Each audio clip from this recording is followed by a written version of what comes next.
Bonjour, bonjour, chers abonnés sur la chaîne, chers passionnés, amis des oiseaux des Canaries et des chardonnerets.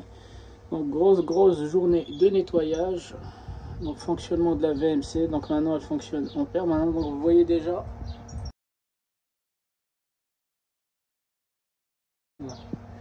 Vous voyez que la VMC elle a son importance, elle va aspirer tout et derrière il y a un filtre, donc j'ai mis de la ouate. Donc je change la ouate et puis avec un pinceau je viens nettoyer ça maintenant une fois par semaine. Voilà, donc en hiver elle fonctionne je pense, 1 heure toutes les presque les 4 heures, les 5 heures. Et puis maintenant c'est en permanence. Donc le premier couple, la femelle, elle est en train de couver. Voilà, donc sur ses œufs. On va voir comment ça va évoluer. Donc c'est une femelle assez protectrice. Voilà,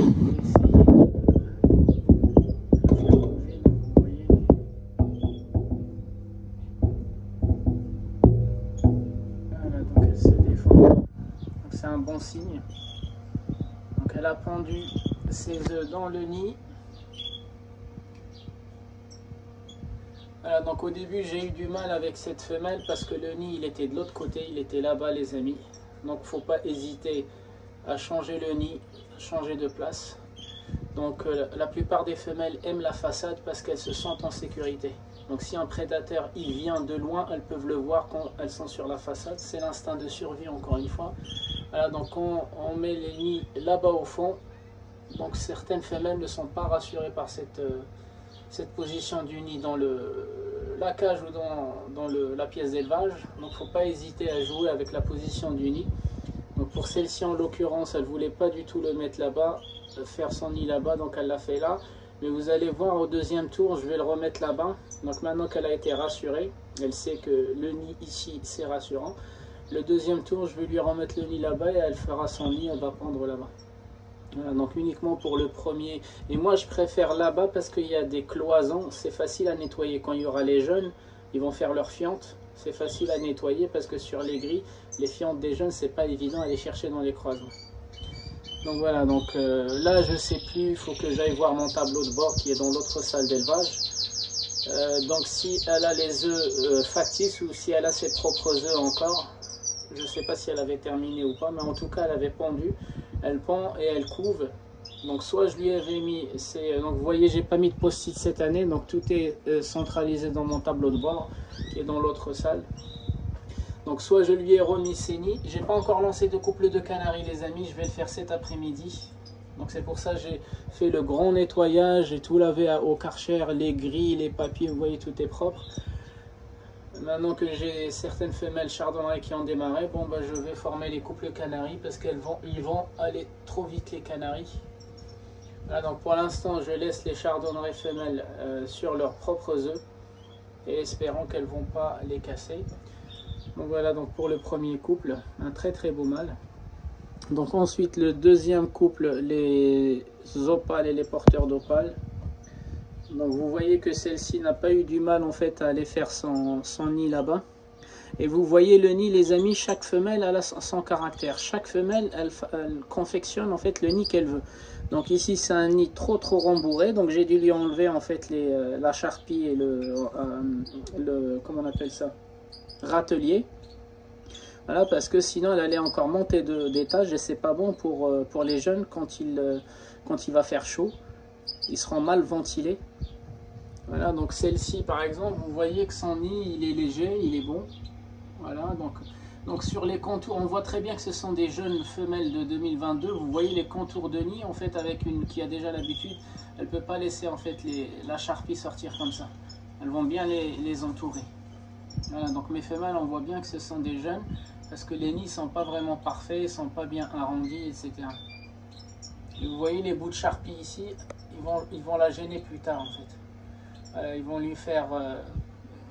ça va la gratter autour du cou, autour du cloaque, etc., etc. Mais bon, donc ça c'est pour un premier nid, ça va, je suis content. Donc pareil les amis, donc celle-ci c'est juste pour vous parler aussi des nids. Donc chaque femelle, elle va faire son nid en fait à sa guise. Donc ici elle a commencé à pendre que maintenant.